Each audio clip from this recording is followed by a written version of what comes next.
Okay, another risky improv one because I'm a little scatterbrained today. But I did start today, this morning. Your great statement of self is that you belong to a group, end quote. Here I am quoting myself.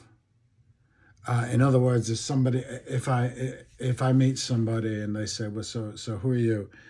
They might tell me, they might not tell me. Apparently in the media, they tell you a lot. They'll say, well, I'm a person of faith, said Kamala Harris. This chap I was listening to the other day, he says, I'm Muslim, and I'm of Judeo, or somebody will say, I believe in Judeo-Christian values, etc. And I go, okay, that's what you think.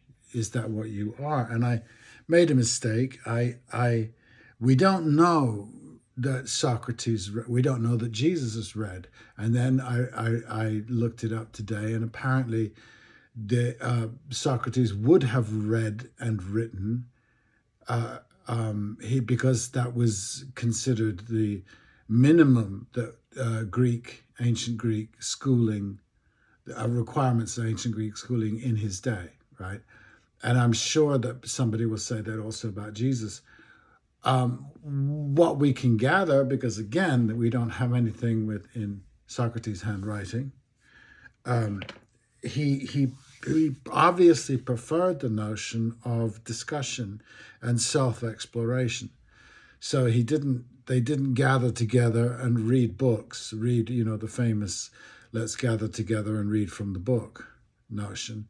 They gathered together and he would propose a question or ask the gathering to propose a question, and they would discuss it.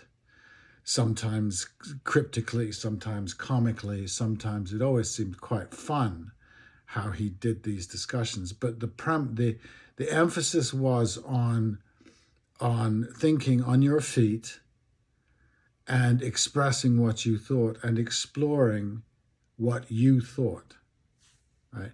So it is strange to me, and I seem to be inundated by it right now. There seems to be a big discussion about the fact that people read less than they used to. Well, they read less than they used to at some point, because obviously at some points before that we read infinitely less than we do at the moment. And I would only ask or say, as I would have said to Norman Finkelstein, how are we doing with all our reading?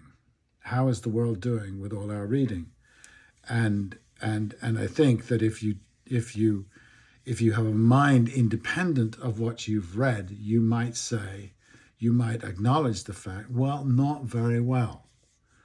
And you might then think that possibly there's another way of doing all of this. I suggest, because it's my vision of what democracy actually is, and what democracy actually is not the decisions made, it is the process of reaching them, the discussion process of reaching them, and the fact that the decision will be based on that discussion, probably intense, probably in depth, and that we have definitely lost the skill of.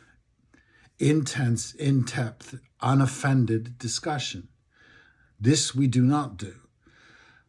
And I could say that we don't do this because we think, well, I read this book. Let me quote this book at you. I have this, I studied this and I studied that, and I have the letters behind my name to show you what I've studied, and therefore, and I'm going, no, you're not engaged in a discussion. You're telling me that your heroes, George Orwell, doesn't really matter to me, Marx, Tolstoy, it doesn't concern, Dostoevsky, doesn't concern me who your expert is. It's not you. Right? I'm dealing with a proxy. You're delivering me a proxy. And that's fine. And we can remain on that level, and we can set our titans up against each other, and they can throw proxy bombs at each other. But nothing is being achieved in the room. And part of that is that it's this authoritarian thing, which I wrote a little bit about this thing. I am quoting myself here. I wrote that the other day. I'm quoting it. Your great statement of self is that you belong to a group. I am quoting myself, which is the height of arrogance, but evidence that I have a self. I have quoted Shakespeare, Shelley, Keats, Toni Morrison, and Germaine Greer recently. I'm very likely to quote Rosa Luxemburg, except I'd have to read more of her, and I'm not in the reading mood. Otherwise, I quote the above because, unfortunately, great minds think alike. These great men and women, it's a short list, there are more, are mostly gone, but that does not mean they are infallible. They were good, and we are part of a tradition, all of us. That's me and that's you. Undue reverence is killing us. In other words, when I hear something or read something, Shakespeare, it doesn't really matter. My experience, and it may not be your experience, my experience is not of newness. My experience is of epiphany. To me, strikes me as memory. I suddenly go, oh yes, of course, I had thought that, but I hadn't said it that well, etc. The great poems seem to me like that. I've just recently gone through the Hymn to Intellectual Beauty, which seems to be so apt to how my mind is working at the moment. And I don't read it and go, oh gosh, what a genius Shelley was. I mean, I do. I admire him. I would love to have a conversation with him. But he wrote something that I find very apt. In other words, it reflects me. Now you will say, and I can hear the priests saying it. You know, this is tremendous arrogance, and it is. I'll accept that. I'll go home with that. But it protects me from another kind of narcissism that is just unavailing, unbelievable, unrelenting. The arrogance of saying, I believe in this, therefore you should too. And that's our civilizational move at the moment, right? So I heard today, this is one of these crazy things. It just blows my mind, and it's all my fault. It's all my naivete. I heard somebody, an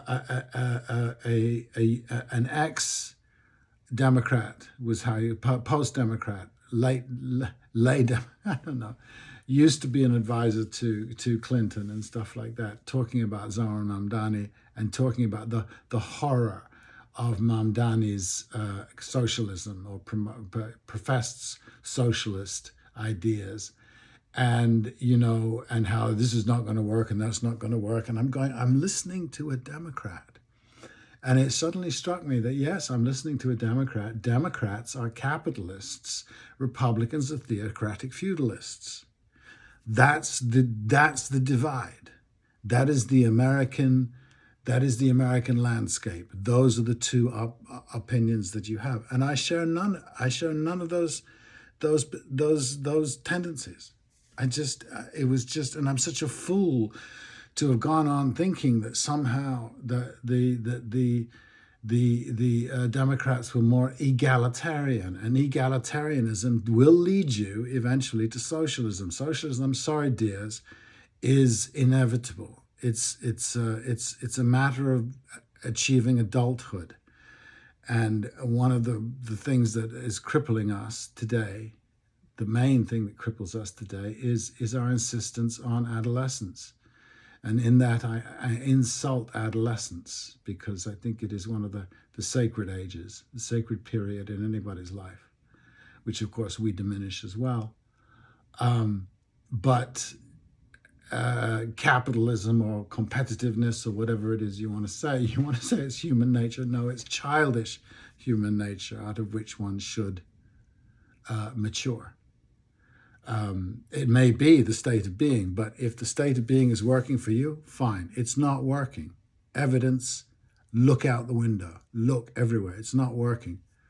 No matter how many books you've read and how much they sanction your own personal peevishness or envy, as per the prodigal son story, it doesn't wash anymore. It doesn't function, Ciao.